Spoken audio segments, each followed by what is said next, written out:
We're live. Right, so welcome everyone. This is the Diagnostics Deep Dive meeting. Today we are going to deep dive on CPU use cases, continuing from last time. During the last meeting, we discussed what are the use cases, and we came up with applications running slower than it should, applications running fine, but I want to reduce the cost of the application. Application is showing spikes or slowness over time. And we deep dived into one of these use cases, which was running slower than it should. So today we should continue with the next use case, which is reducing cost. Unless someone has anything to add to the previous use case. Does the BPF stuff factor into this at all? That's a good question. It can factor here.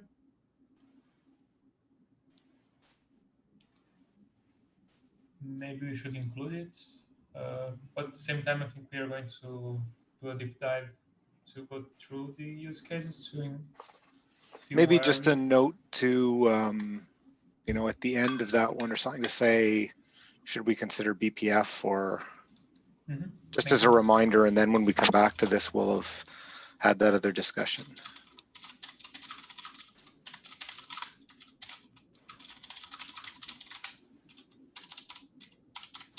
Cool. Anything else anyone wants to add on this use case?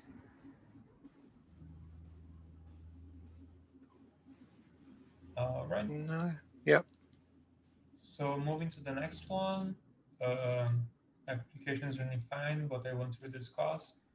We usually have symptoms.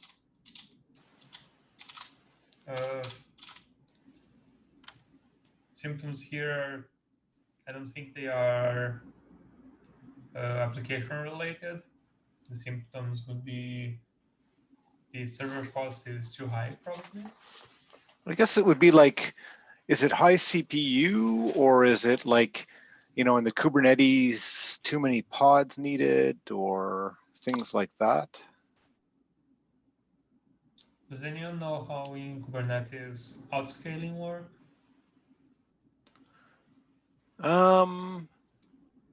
I think you can possibly set it so that when you hit a certain CPU load, you might scale.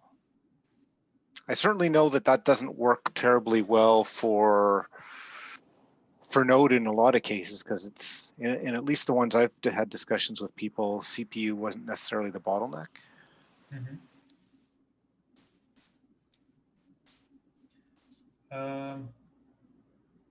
I guess cost is memory and or CPU though, right? I think usually yes.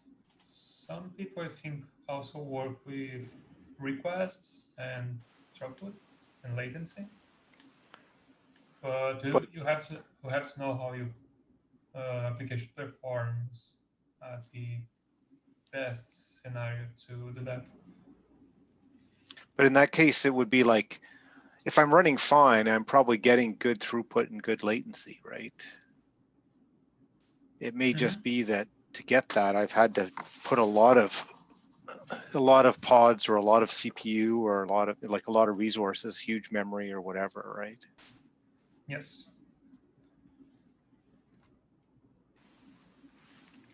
So as a symptom, costs are higher than expected and costs are bound to CPU. If costs are bound to CPU. Yeah, like I guess we've had other ones on memory, like all the other use cases. The use cases we have up front are my application is running slower than it should, my application is running fine, but I want to reduce cost, and my application shows spikes of CPU usage slowness over time. So this one might be like, maybe it's really just you're using too much CPU as the... Yeah, I'm thinking specifically when cost is bound to CPU and you have higher CPU. Yeah. If your cost is bound to CPU or memory, and you check CPU and it's not that, then you should go to the memory guide. Yep, I think that makes sense. I also don't think we have a cost use case for memory. This might be worth adding later. That's worth adding somewhere because like a lot of the clouds do charge by memory. Especially functions, I think. Yeah, even like Cloud Foundry deployments, it was definitely by memory. And so in that case, like to get more CPU, you don't really have much control over CPU. In those cases, you're basically like, I have to spin up multiple copies of the application, right? I think so, yes.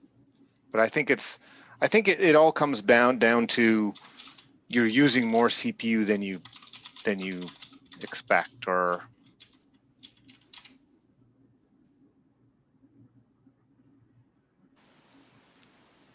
In some ways, I think that's correct, but you might be running fine, but still have a higher cost than you can afford. So it might be worth investing in optimizing CPU. right, but that cost is CPU that we're looking at right now, right? Like you're Yes. running, you've got everything running, your latency is fine. So it's not necessarily a performance thing, but to get where you got to, you're using more CPU than you expect that you should have to, and that's costing you money.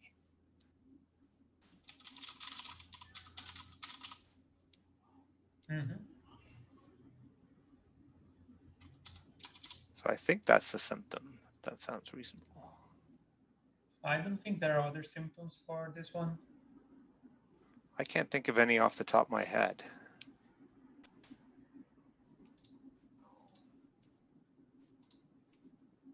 Okay, so diagnosing the issue.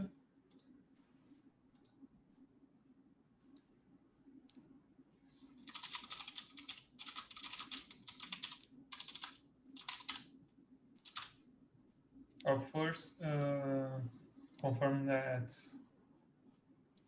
CPU is actually running high. Right.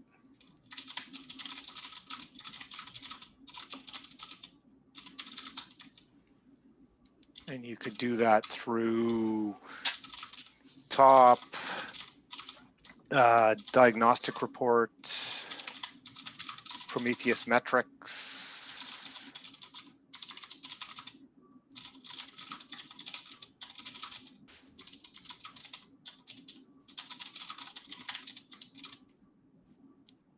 Um, process.cpu usage Yep. on a lower level. Yeah, makes sense.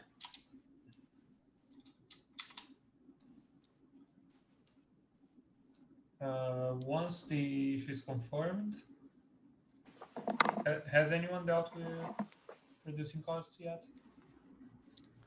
Well, I think in that case, some of the same things from the previous. So if we go back up and just look at your, you want to look at where you're using your CPU cycles, right? So I think it's going to again be, prof, V8 CPU profiler, system profilers. Mm-hmm. I'm not sure it's all that much different.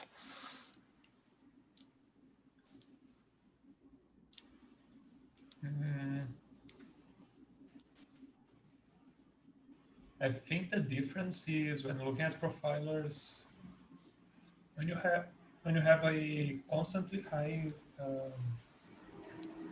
CPU usage, that is really not expected when you're running like 8%.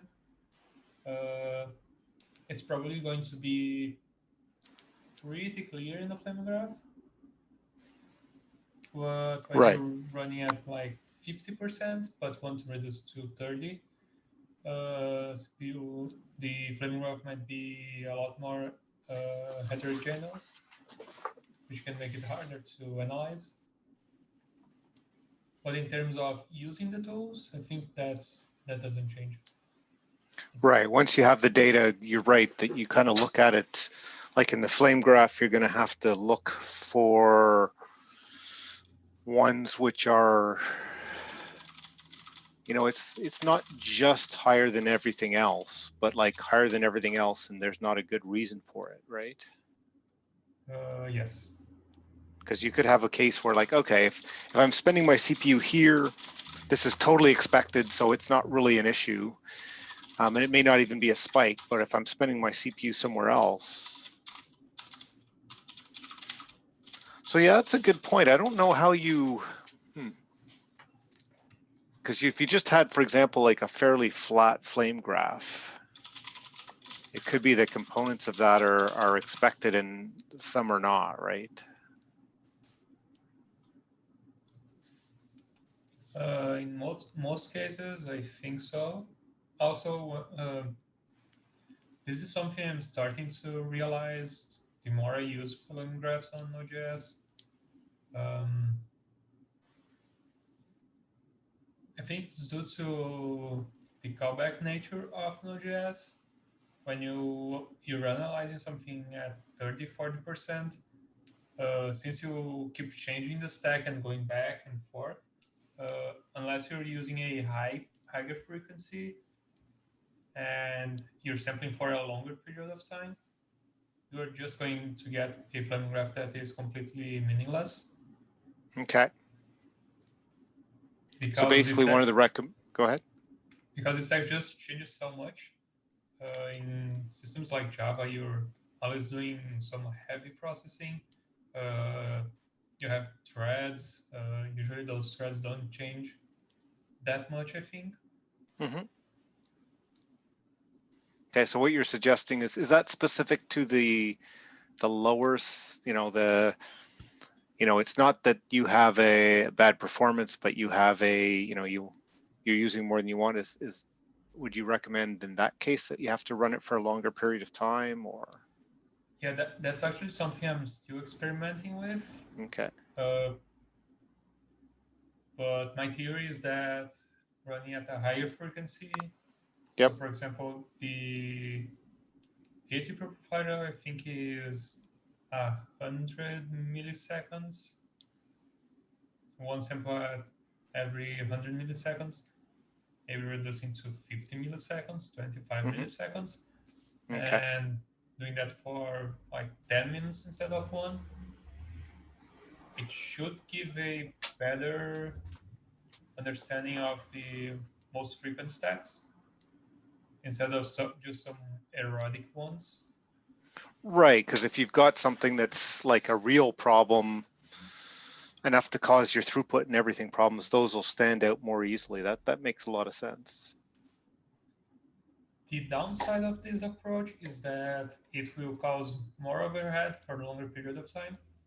Right. So it should be done with caution. Yep.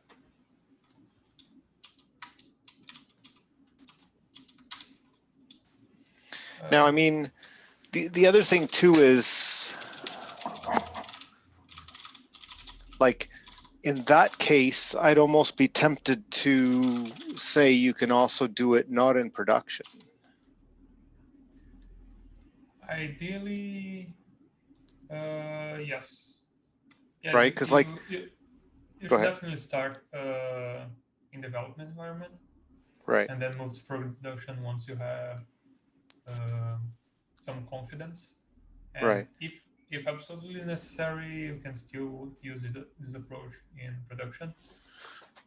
I'm just thinking that like for this case, it's more applicable. Like the first one, if there's something that happens that causes you particular problems, those may just happen in production. And so it's maybe more likely. In the case of I just want to like figure out where most of my CPU time is being used, that should be able to be easier to recreate. Mm-hmm.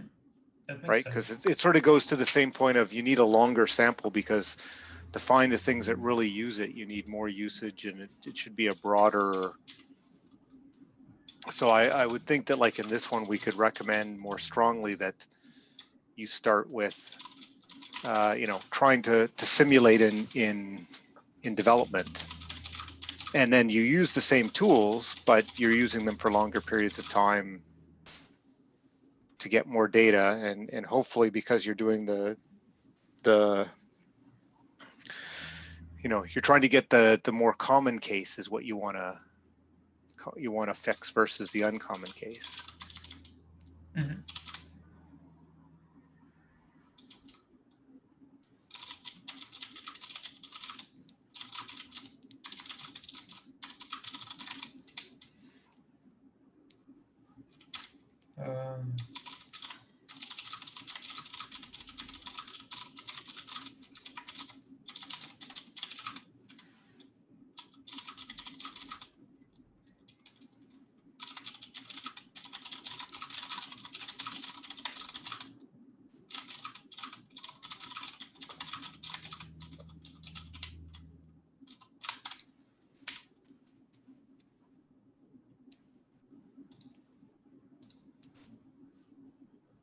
All right.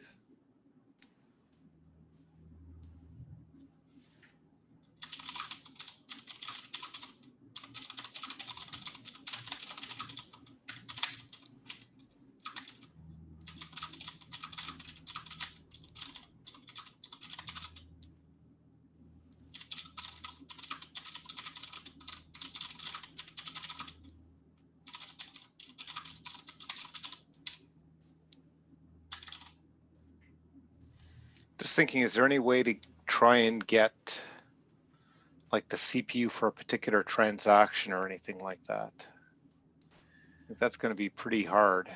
That's going to be very hard, I think. You might try it with async hooks and process CPU usage. I'm not sure if you can get a. I'm not sure how accurate it would be. Right. I was thinking that's something that would be probably easier in other, like if you're, basically have a thread per transaction. It'd be a lot easier at the start of the request to say, okay, get how much time have I since I ran, but yeah. It'd be interesting, like maybe just as a side note, we should think about whether something like async hooks and, like you said, the process time before and after would be useful at all. So when talking about servers, maybe looking at individual requests is not that useful, but what you can do is measure the latency per path and per method, and that should narrow down where the most time is being spent. I'm I, not I sure think, latency would get it for yeah, you, latency, because yeah, if you're making async calls to somewhere else, that's not going to help you, is it? yeah, Like that's if we right. make a database request or something like that. Yeah, you can still have higher latency and low CPU usage in Node.js. That's right. Yeah. In this case, the CPU might not be high. Yep. I'm wondering that this document is about a diagnostic about CPU usage. If this case we have mentioned fits into the document, that the CPU is not high, but it has high latency. Yeah, I think maybe we should have a use case for asynchronous issues Yeah, it does make sense. or server specific issues. Well, the Mm, slower than we can, we've already said, has got longer latency. We just may not have covered that yet in terms of how of looking yeah, at that, right? there is no symptoms describing the issue we have mentioned. Right. So I think in the first one, maybe we weren't quite done. Like my application is running slower than it should. We covered just looking at the CPU usage, right? Mm-hmm. I Yeah, don't maybe think we we should- covered like, because that should cover like how do I look at my event loop latencies and stuff. Maybe you should change this use case from CPU use cases to performance use cases. That should cover a lot more. Yeah, the Pages. the first title is performance use case. Oh, I forgot to change the document then. Ah, right. Yeah, okay. Yeah. The title is, yes, okay. Yeah. Also, for some reason, my Then docs is running super slow, so I will not scroll up. Okay. But yeah, I think so we should come back to the, once we finish this one, we should probably go back to one of the other ones.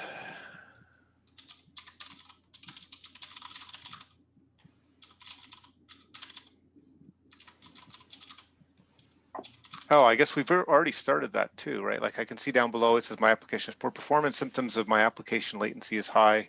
I've already confirmed that the bottleneck is not my dependencies like database. in that case, in that case, I have read the symptoms that it have already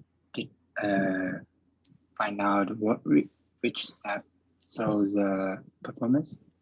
But the case is how to identify which step shows the whole async operations.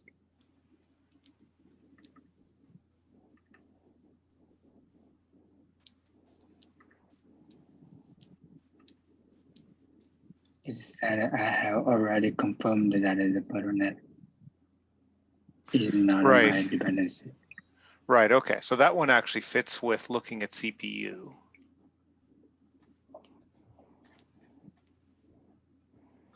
But I guess even we would want stuff that covers like how do I confirm that it's not those other things? Yeah.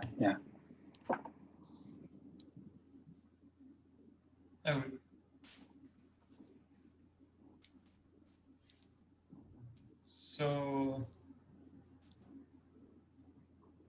So before going back to the first one, is there anything else we should mention on this one?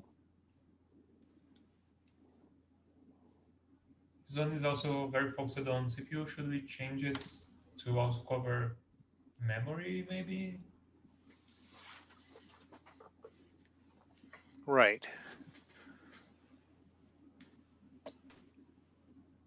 I think in terms of the general use case of, hey, it's running fine, but I want to reduce cost, it does make sense to cover both CPU and memory because those are the two aspects of cost that I can think of.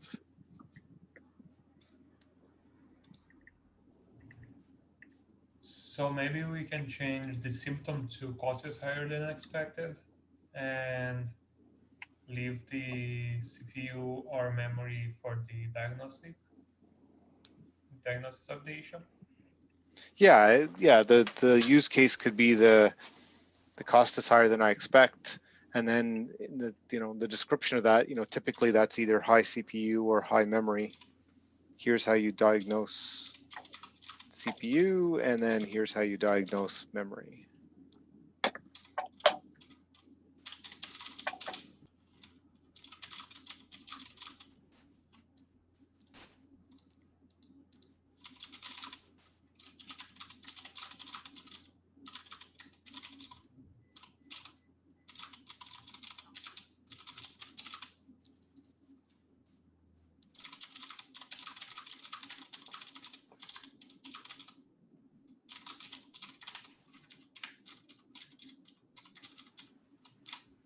Oops. So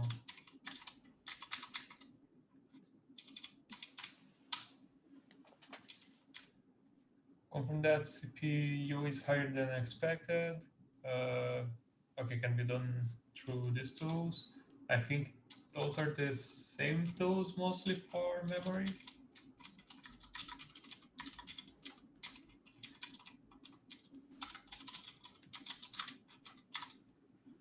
Can be done also via talk, also via diagnostics report. Yep.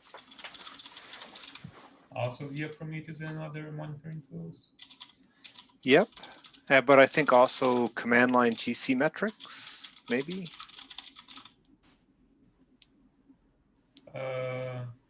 Like TraceGC? Yep.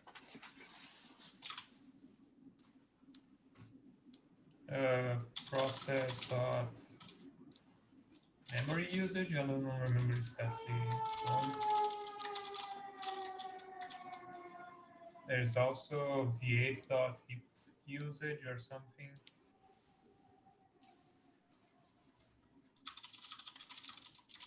We have a lot more APIs for memory, that's for sure. Right.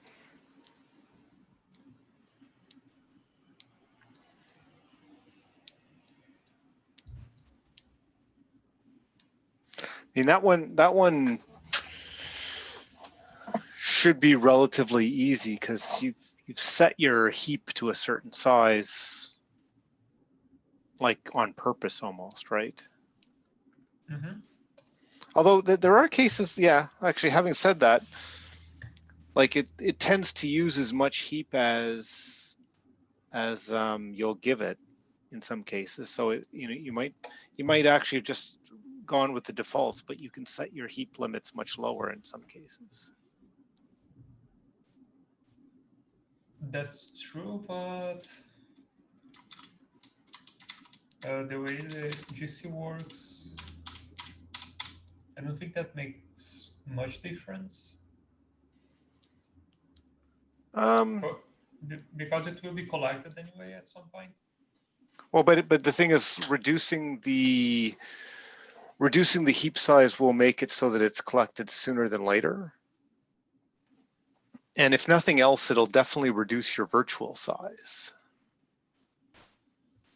Right? So like, if you have the 1.4 gig heap default, the GC may just never decide that it needs to collect and just grow your virtual to 1.4 and potentially swap things out. But if you really only need 128 meg, sometimes it's better to just start forcing the GCs to do its work earlier rather than having it grow to the biggest amount and then slowly do that. If you only need 128 meg, I don't think it would grow past 200 at most. I'm not sure about that. We could write a simple example, but from what I've seen, VHGC is aggressive enough that it doesn't let the heap grow that much. Yeah, I'd have to experiment with that to convince myself. Guess it depends on how quickly you allocate and free. Yes, if you allocate very quickly and only partially freeze it, you'll be allocating more on new space, and we'll be promoting those same objects to old space before freeing them, so they will live for longer. Right. Yeah, certainly if they get freed while they're still in the new space, it's not an issue. Yeah, right. And starting on V12, I think we have flags to increase the new space as well. So this is something that users can explore. Mm-hmm. I'm a bit cautious about recommending just reducing the heap size to like closer to what users expect, that because it might trigger GC too much and shift the cost issue from memory to CPU. Right. But if you want to reduce your CPU cost, at some point you might have to try and constrain it.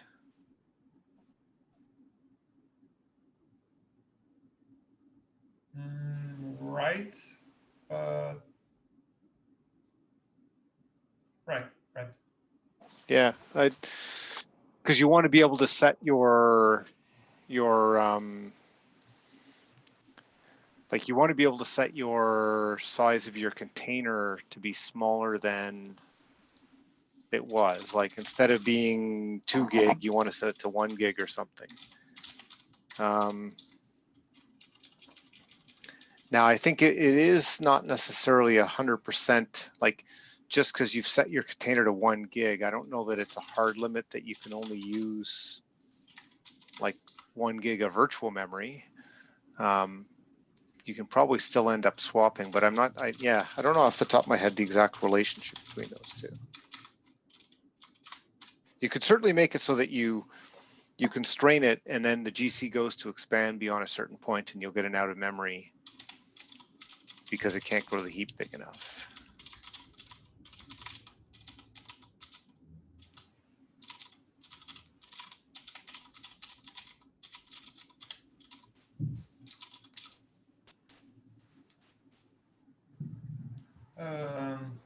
Agree. Another thing, I'm not sure how, like, for Node.js, we usually don't have higher, very high memory usage. I mean, not higher than 4 giga.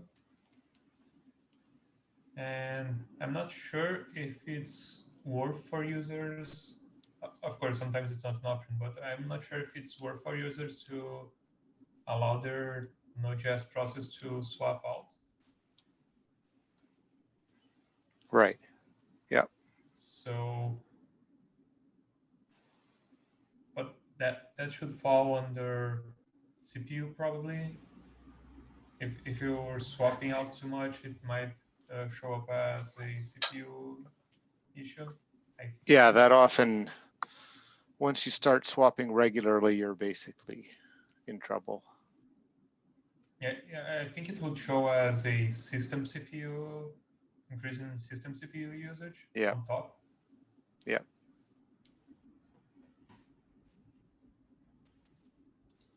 That's maybe worth mentioning though in the CPU one that, I guess that's not in this section though, because your application is not running fine if you're swapping. That's true, yeah.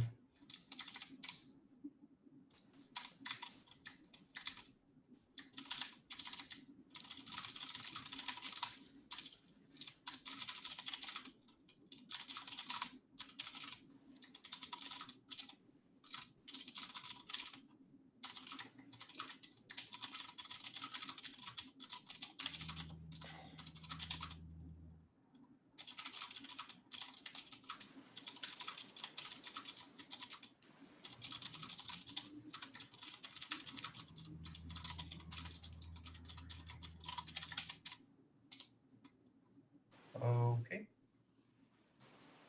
So we explored some of the solutions for reducing costs on memory issues, on high memory. But it's better to confirm that. It's better to use some tool to confirm that using those flags will have an effect than just trying them at random. Yes, So, definitely. And I guess what's the,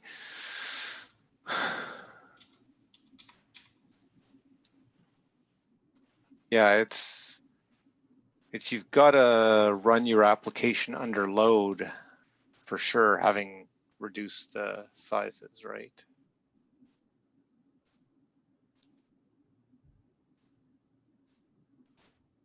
yeah. In this case, I think users can use V8 has one API that lists memory usage by space. This can be a good way to verify if memory is being allocated on old space, on large space, or on new space. so users know which flag to use if they want to tune those options. Right. Yep, and I suspect that's in the GC stats. I'm sure it's in the GC stats, and I think it's probably also in diagnostics report.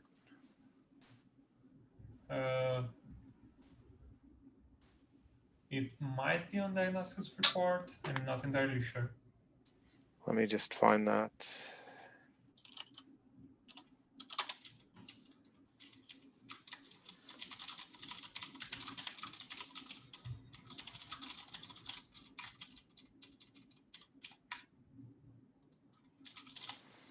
Yeah, it basically has all the details. It says, I can see it's got read only, it's got the heap spaces, so read only space, new space, old space, code space, map space, large object space, new large object space. So I think diagnostic report shows you the full amounts, the full info for all of those spaces. And it shows the memory size, the committed memory, the capacity, what's used, and what's available. Mm-hmm. Yeah, that's a good start, I think. Yeah. But then again, just because you have a high CPU, a high old space size, that doesn't mean that you have a lot of stray objects. So one thing you can do is force trigger a garbage collection and take another. Yep.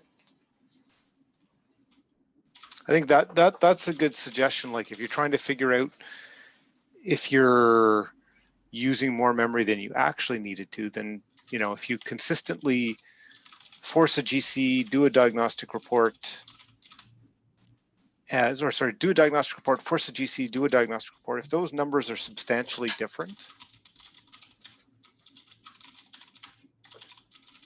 you know, assuming you've simulated a reasonable load, like a regular app load, if you forcing a GC actually makes a difference, then that's a hint that, you know, like in the case of that, that could be a hint that the heap size is too big.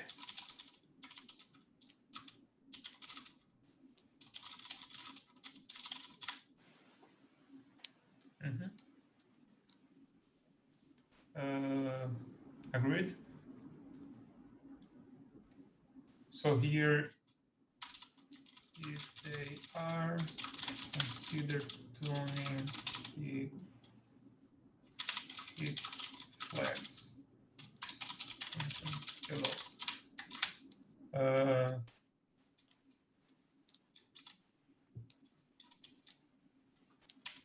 If GC is not a problem, my suggestion would be to take a heap snapshot. Yep.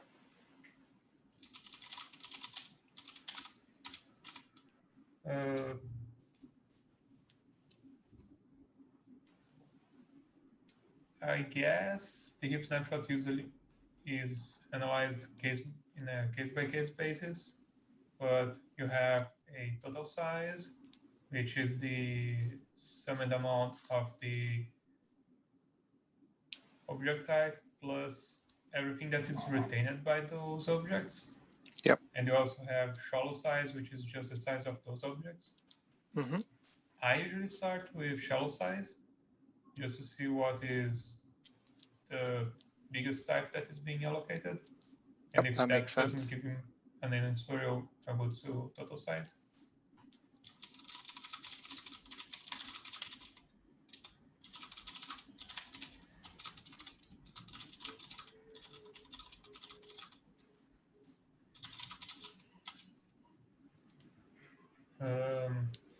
Another tool that can be used is the heap profiler,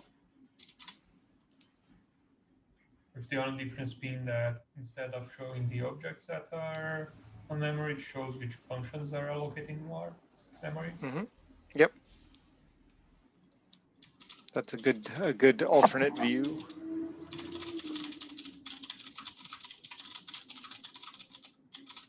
This can also be useful if you notice that you have a lot of you're allocating too fast and you're ending up promoting short-lived objects to old space, Hmm. Heap Profiler is good to identify where this is happening and to uh, improve the situation. Yeah. The other thought I just had was I'd be tempted because like in this case, we're trying to find out where you're allocating the most memory, even if it's later freed, because that can mean that even if you're like, allocating, freeing, that can drive up your total usage. I'd be tempted to, as a second pass, make a much higher heap size and then still use the heap profiler to see where the most memory is being allocated. Hopefully that gets you some that might have been freed, but just to get the total, like who are the biggest allocators versus the biggest allocators that stick around. Mm-hmm. Agreed. That makes me even wonder if the heap profiler would be good to have an option that would ignore things that were freed.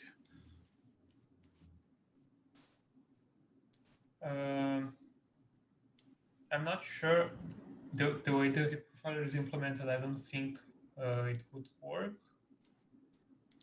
because Once the heap it's profiler is implemented to be extremely low overhead. right. So if it keeps track of objects as well, it might get unwanted overhead. But Right, but I guess, but today it tells you what's been allocated but not freed, right? I was just more thinking it would be nice. Yes. It should be able to collect what was allocated, just not subtract the what was freed part from those numbers, right? Oh no,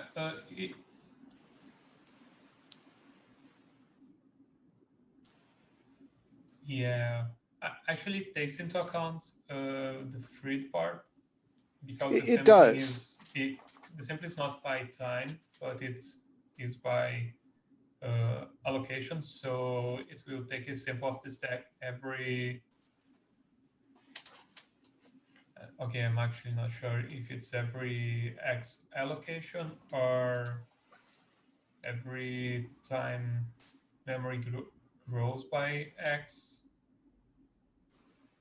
That's something that we need to check. Right. But I'm thinking, so that's, I think, you're right. It's basically, it samples but then it removes information about data that's already freed, I think. I think so, but I'm not sure. Right. So, but assuming that's correct, I think it would also sometimes be useful to ignore whether the data was freed or not. Just know where the highest allocation rate is. Agreed. So that should be a simple, you'd think that would actually be that's simpler than what it already does, right? You just ignore the number, like just don't, when you're going to go and subtract the stuff that's been freed, just don't subtract it. Mm-hmm. So that ought to be an easy option. I was just thinking of that because, one way to try and avoid things being freed and get that information is to just make a bigger heap, which is what you could potentially do today. Make a big heap, then run it, and you can see what happens. And I guess you would probably need a bigger, you need a bigger everything. But because if they were dying in the new space, making the old space buys won't help you at all. Because just for this use case, it's kind of interesting. Who's the biggest allocator? Yeah, I don't think the profiler works that way. I think it do take into account the free. Right. It does. Yeah. I was just thinking we should consider whether we should give an option that would let you to do the other way too. Yeah, I think we should. This is one of the things we should add to a list to discuss with V8 and the Chrome DevTools team. The sampling profiler, you mean the sampling profiler? Because that's not Yes. part of V8. That's part of V8, yes. The sampling heap profiler? Yes, it's implemented on V8. It's exposed as a V8 C++ API as well as inspector protocol method. Right, okay. And then we have a module that exposes it Yes. too. So, okay. Now that's what, yeah, I was thinking of the module, but yeah, right. Okay. And today on V12, we also have a flag to call the profiler. Right, okay.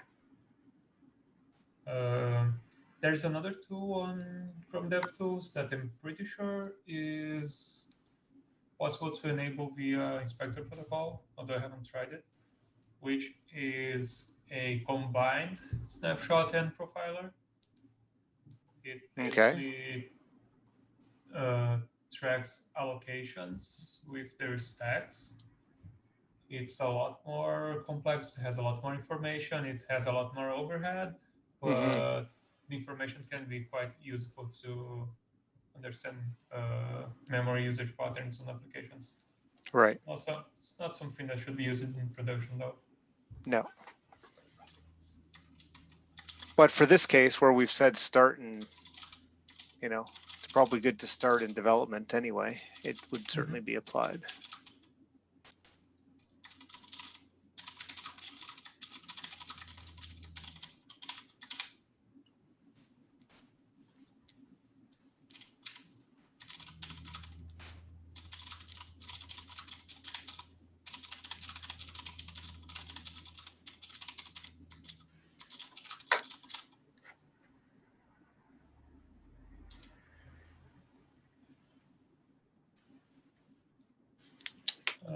I think that's basically it for memory.